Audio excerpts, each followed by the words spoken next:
Islamic pedia کے معزز سامعین السلام علیکم۔ ہماری آج کی ویڈیو کا موضوع ایک مجاہد نوجوان کا حیرت انگیز واقعہ ہے۔ مدینہ منورہ میں ایک شخص تھا جو ابو قدامہ شامی کے نام سے معروف و مشہور تھا۔ اللہ تعالیٰ نے اس کے دل میں جہاد کی محبت خوب ڈال رکھی تھی، چنانچہ وہ اکثر و بیشتر رومیوں سے لڑنے اور جہاد کرنے میں مصروف رہتا تھا۔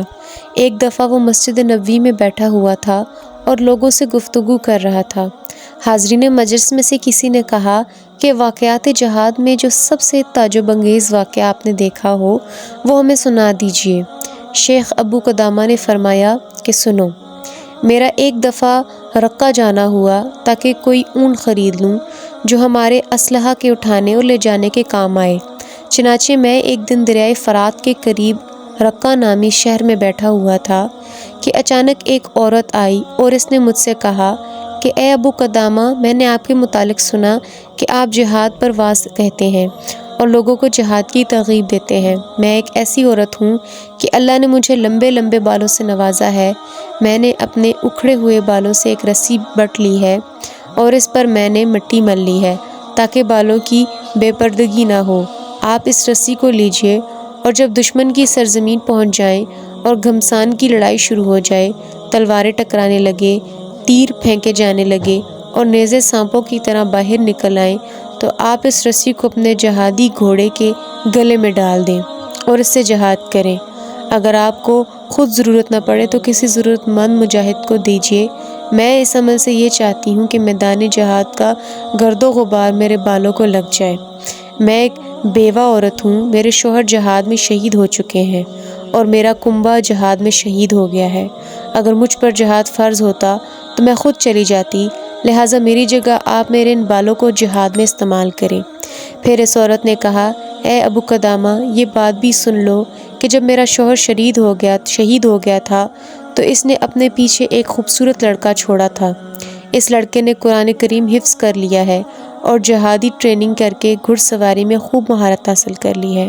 نیز وہ تیر اندازی میں غضب کا ماہر ہے اور رات بھر تہجد پڑھتا ہے اور دن بھر روزہ رکھتا ہے۔ اس وقت وہ خوب جوان ہے اور اس کی عمر 15 سال ہے۔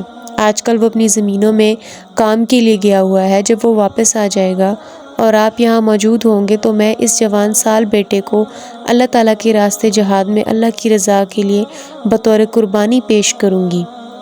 میں آپ کو دین اسلام کی عظمت و عظمت کا واسطہ دیتی ہوں کہ آپ مجھے اس ثواب سے محروم نہ کیجیے گا۔ میں نے اس عورت سے وہ بٹی ہوئی رسی لے لی تو دیکھا کہ اس کے سر کے بالوں سے بنی ہوئی تھی۔ اس نے مجھ سے کہا کہ آپ میرے سامنے اس رسی کو اپنے سامان میں محفوظ کر کے رکھیں تاکہ مجھے تسلی ہو جائے۔ میں نے رسی کو محفوظ کر کے رکھا اور رقہ سے اپنے ساتھیوں سمیت نکلنے لگا۔ جب ہم مسلمہ بن عبد الملک کے قلعہ کے پاس پہنچے تو پیچھے سے ایک شہسوار کی چیخنے کی آواز آئی جو کہہ رہا تھا، اے ابو قدامہ، خدا کے لیے ذرا رک جائیے۔ ہم رک گئے۔ جب ہم نے دیکھا تو ایک شہسوار گھوڑے کو کداتا ہوا آ رہا ہے۔ آتے ہی اس نے مجھ سے معانقہ کیا اور پھر فرمایا، اللہ کا شکر ہے کہ اس نے مجھے آپ کی رفاقت سے محروم نہیں کیا۔ میں نے اسے کہا کہ پیارے بیٹے، آپ ذرا چہرہ دکھا دیجئے تاکہ میں دیکھوں، اگر آپ پر جہاد لازم اور فرض ہو تو میں آپ کو اجازت دے دوں گا، ورنہ میں آپ کو واپس کر دوں گا۔ جب اس نے چہرہ ظاہر کیا تو 14ویں کے چاند کی طرح خوبصورت ناز و پرور نوعمر نوجوان تھا۔ میں اس سے کہا، اے بیٹے، آپ کا والد زندہ ہے؟ اس نے کہا کہ نہیں، وہ شہید ہو چکے ہیں اور اسی کا بدلہ لینے کے لیے جا رہا ہوں، شاید کہ اللہ مجھے بھی شہادت نصیب فرمائے۔ میں نے کہا کہ آپ کی والدہ ہیں؟ تو کہنے لگے، ہاں، والدہ حیات ہیں۔ میں نے کہا، آپ جا کر اپنی والدہ سے اجازت لے لو، اگر انہوں نے اجازت دے دی تو ٹھیک، ورنہ آپ ان کے پاس ہی رہو کیونکہ جنت ماں کے پاؤں تلے ہے۔ اس نوجوان نے کہا، اے ابو قدامہ، کیا آپ مجھے نہیں جانتے ہیں؟ میں نے کہا نہیں۔ کہنے لگا کہ میں تو اسی عورت کا بیٹا ہوں جس نے آپ کے پاس سر کے بال کی رسی رکھی ہے، آپ اتنی جلدی بھول گئے؟ میں انشاءاللہ شہید ابن شہید بنوں گا۔ میں اللہ تعالیٰ کے واسطہ سے آپ سے یہ درخواست کرتا ہوں کہ آپ مجھے اپنے ساتھ جہاد میں جانے سے نہ روکیں۔ میں کتاب اللہ کا حافظ ہوں اور سنت رسول صلی اللہ علیہ وسلم کا عالم ہوں۔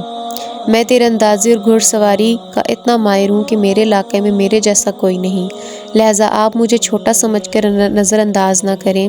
میری والدہ نے مجھے قسم کھلائی ہے کہ میں زندہ واپس نہ لوٹ آؤں۔ والدہ نے فرمایا کہ اے میرے بیٹے، جب کفار سے مٹ بھیڑ ہو تو تم پشت نہ دکھانا، اللہ کے راستے اپنی جان اللہ کے حوالے کر دینا، اور جنت میں اللہ تعالیٰ کے پڑوس اور پھر اپنے والد کے پڑوس کی دعا مانگنا۔ جب اللہ تعالیٰ نے تم کو شہادت نصیب کی تو تم میری شفاعت بھی کرنا، کیونکہ مجھے معلوم ہوا ہے کہ شہید اپنے خاندان کے 70 آدمیوں کی شفاعت کرے گا۔ یہ کہہ کر امی جان نے مجھے سینہ سے لگا لیا اور آسمان کی طرف نظر اٹھا کر اس طرح دعا مانگی، اے میرے مولا، اے میرے آقا، یہ میرا بیٹا ہے، میرے دل کا پھل اور میرے جسم کا پھول ہے، میں نے اس کو تیری خدمت میں پیش کر دیا ہے، اس کو قبول فرما لے۔ شیخ ابو قدامہ فرماتے ہیں کہ میں نے جب اس لڑکے کی یہ گفتگو سنی تو میں بہت رویا، خاص کر اس وجہ سے کہ یہ نوعمر اور نہایت خوبصورت نوجوان تھا، اور اس وجہ سے بھی کہ اس کی والدہ کے دل پر کیا گزرے گی، اور اس کے صبر پر بھی رویا۔ اس لڑکے نے کہا، چچا جان آپ کیوں رو رہے ہیں؟ اگر میری سفر سنی پر رو رہے ہیں تو یاد رکھیے کہ مجھ سے چھوٹوں کو بھی اللہ تعالیٰ نافرمانی پر عذاب دیتا ہے۔ میں نے کہا کہ تیری والدہ کی وجہ سے رونا آتا ہے، وہ بیچاری تیرے بعد کیا کرے گی؟ خیر ہم آگے بڑھتے چلے گئے، رات کو سفر مکمل ہوا اور صبح روشن ہو گئی۔ لڑکا مسلسل اللہ کا ذکر میں لگا ہوا تھا۔ جب میں نے غور سے دیکھا تو یہ لڑکا سب سے زیادہ گھڑ سواری میں ماہر تھا اور سب سے زیادہ خدمت گزار بھی تھا۔ جتنا ہم دشمن کے قریب ہوتے جاتے یہ لڑکا اتنا ہی چست بنتا جاتا تھا۔ دوسرے روز دن بھر سفر ہوا اور غروب آفتاب کے وقت ہم کفار کے علاقے میں پہنچ گئے۔ ہم نے وہیں پڑاؤ ڈال دیا۔ ہم سب روزے سے تھے، چنانچہ اس نوجوان لڑکے نے ہماری افطاری کا انتظام کیا۔ وہ افطاری کی تیاری میں لگا ہوا تھا کہ اس پر نیند غالب آئی اور وہ سو گیا۔ سوتے میں ہم نے دیکھا وہ نوجوان مسکرا رہا ہے۔ میں نے ساتھیوں سے کہا کہ بھائیو ذرا دیکھو یہ نوجوان کیسے مسکرا رہا ہے۔ جب لڑکا نیند سے بیدار ہوا تو میں نے اس سے کہا کہ پیارے بیٹے، ہم نے آپ کو ابھی ابھی ہنستے ہوئے دیکھا ہے، ذرا بتائیے کیا وجہ تھی، تم نیند کی حالت میں کیسے ہنس رہے تھے؟ نوجوان نے کہا کہ میں نے ایک عجیب خواب دیکھا تھا، اس کی وجہ سے میں ہنسنے لگا تھا۔ خواب یہ کہ گویا میں ایک سرسبز و شاداب پرکشش باغیچہ میں ہوں، میں اس میں گھوم رہا تھا اور لطف اٹھا رہا تھا۔ اچانک میں نے وہاں ایک عالیشان محل دیکھا جو چاندی، جواہرات اور موتیوں سے بنا ہوا تھا۔ اس کے دروازے سونے کے تھے اور اس پر سلیقے سے پردے آویزاں تھے۔ اچانک ان پردوں کو کچھ لڑکیوں نے دروازے سے ہٹایا، وہ لڑکیاں چاند کی طرح چمک رہی تھیں۔ جب انہوں نے مجھے دیکھا تو سب نے خوش آمدید کہا۔ میں نے خواب میں ایک طرف ہاتھ بڑھایا تو وہ کہنے لگی کہ جلدی نہ کیجیے، ابھی آپ کا وقت نہیں آیا۔ میں نے سنا کہ وہ آپس میں کہہ رہی تھیں کہ یہ نوجوان مرضیہ کا شوہر ہے۔ پھر انہوں نے مجھے کہا، آپ پر اللہ رحم کرے، ذرا آگے بڑھیے۔ میں کچھ آگے بڑھا تو کیا دیکھتا ہوں کہ اس محل میں ایک کمرہ ہے جو سب سے بلندی پر ہے اور خالص سونے کا بنا ہوا ہے، جس میں زبرجد کا بنا ہوا ایک سبز پلنگ بچھا ہوا ہے۔ اس کے پائے سفید اور چمکدار چاندی کے بنے ہوئے ہیں۔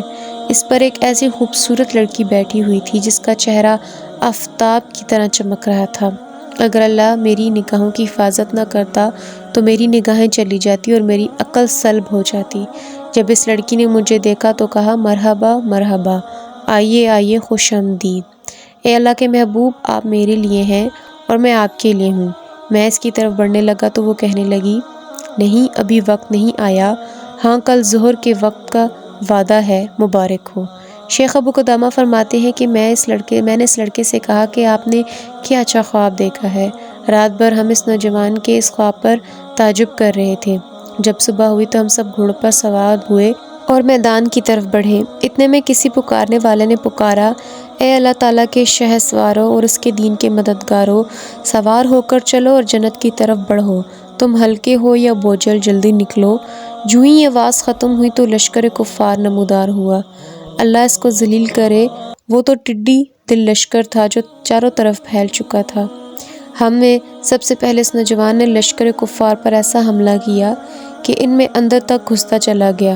اس نے کفار کے جمگھٹے کو تتر بتر کر دیا اور بیچ میں جا کر لشکر کفار کو تہس نہس کر دیا۔ کئی بہادروں کو اس نے موت کے گھاٹ اتارا اور کئی کفار کو زمین پر پچھاڑ دیا۔ میں نے جب اس لڑکے کے اس طرح تابڑ توڑ حملوں کو دیکھا تو میں اس کے پاس گیا اور اس کے گھوڑے کی لگام کو پکڑ کر کہا، اے پیارے بیٹے، اب تم واپس ہو جاؤ، تم نوعمر ہو، جنگی چالوں کا زیادہ تجربہ بھی نہیں۔ اس نے کہا، اے چچا جان، کیا آپ نے قرآن کی یہ آیت نہیں سنی؟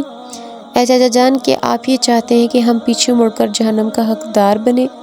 ہم اسی گفتگو میں تھے کہ اچانک کفار نے ہم پر یکبارگی حملہ کر دیا۔ یہ حملہ اس طرح سخت تھا کہ ہر آدمی اپنی اپنی فکر میں مشغول ہو گیا۔ اس دوران لڑکے اور میرے درمیان بھی کفار حائل ہو گئے اور ہم ایک دوسرے سے جدا ہو گئے۔ اس حملہ میں مسلمانوں کی بڑی تعداد شہید ہو گئی۔ جب جنگ رک گئی تو نہ زخمیوں کا حساب لگایا جا سکتا تھا اور نہ شہیدوں کا کوئی حساب تھا۔ میں اپنے گھوڑے سمیت شہداء کی لاشوں میں گھومنے لگا۔ ہر طرف لاشیں ہی لاشیں تھیں اور سیلاب کی طرح خون بہہ رہا تھا۔ شہداء کے چہرے خون اور غبار کی وجہ سے پہچانے نہیں جاتے تھے۔ میں گھوم ہی رہا تھا کہ اچانک ایک کو زمین پر پڑا ہوا دیکھا جو گھوڑوں کے سموں کے نیچے کچلا پڑا تھا اور اس کے چہرے اور جسم پر غبار لگا ہوا تھا، اور وہ اپنی آخری سانسوں میں یہ کہہ رہا تھا، اے مسلمانوں، خدا کے لیے میرے پاس میرے چچا ابو قدامہ کو بھیج دو۔ میں نے جب اس کی آواز سنی تو اس کے قریب آیا، دیکھا تو وہ اپنے خون کے حوض میں الٹ پلٹ ہو رہا تھا۔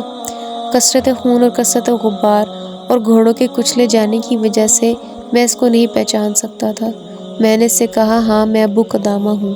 اس پر لڑکے نے کہا کہ چچا جان، رب کعبہ کی قسم، خواب کی تعبیر سچی نکلی۔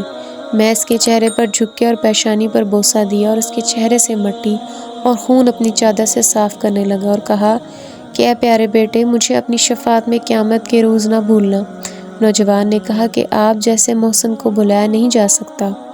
آپ اپنی چادر سے میرے خون کو کیوں پونچھتے ہیں؟ میرا اپنا کپڑا زیادہ مناسب ہے، اس سے میرا خون پونچھا جائے۔ پھر اس نوجوان نے کہا کہ اے چچا جان، یہ خون چھوڑ دیجئے کہ میں اپنے رب کے ساتھ اسی خون میں ملاقات کروں گا۔ خواب میں جس کو میں نے دیکھا تھا وہ سامنے کھڑی ہے اور میری روح نکلنے کے انتظار میں ہے اور مجھ سے کہہ رہی ہے کہ میں مشا کا دیدار ہوں، جلدی سے میرے پاس آ جائیے۔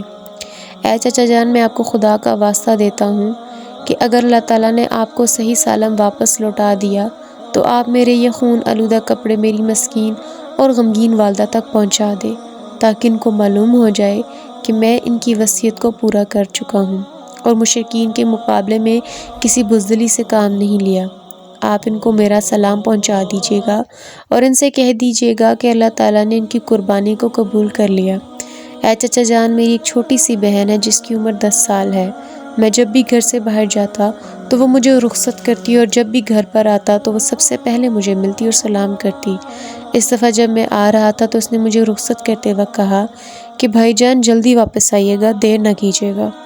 میری اس بہن سے جب بھی ملاقات ہو جائے تو اس سے میرا سلام کہیے گا اور پھر یہ کہیے گا کہ آپ کا بھائی جان کہتا ہے کہ خدا حافظ، قیامت میں ملاقات ہوگی۔ یہ کہہ کر اس نوجوان نے کلمہ شہادت پڑھا اور جاں فری رب العالمین کے حوالے کر دی۔ ہم نے اس کو انہی کپڑوں میں دفنا دیا اور واپس ہو گئے۔ اللہ تعالیٰ ان سے راضی ہو جائے۔ القصہ، جب ہم اس غزوہ سے فارغ ہو کر واپس رقہ پہنچے تو میں اس نوجوان کے گھر گیا تو دیکھا اسی نوجوان کی طرح سی خوبصورت ننھی منی معصوم بہن دروازہ پر کھڑی ہے اور غزوہ سے واپس لوٹنے والوں سے پوچھ رہی ہے کہ میرے بھائی کو آپ لوگوں نے نہیں دیکھا؟ لوگ جواب دیتے کہ ہم ان کو نہیں جانتے۔ جب میں اس بچی کی طرف بڑھا تو وہ کہنے لگی کہ چچا جان، آپ کہاں سے آئے ہیں؟ میں نے کہا میں جہاد سے لوٹ کر آیا ہوں۔ وہ کہنے لگی کہ میرا بھائی لوٹ کر نہیں آیا۔ یہ کہہ کر وہ چیخ اٹھی اور کہا کہ سب لوگ آ گئے، میرا پیارا بھائی کیوں نہیں آیا؟ میں نے اس بچی کے رونے کو قابو کیا اور اس بچی سے کہا کہ اپنی امی جان سے جا کر کہہ دو کہ دروازہ پر ابو قدامہ آیا ہے، ان سے بات کرو۔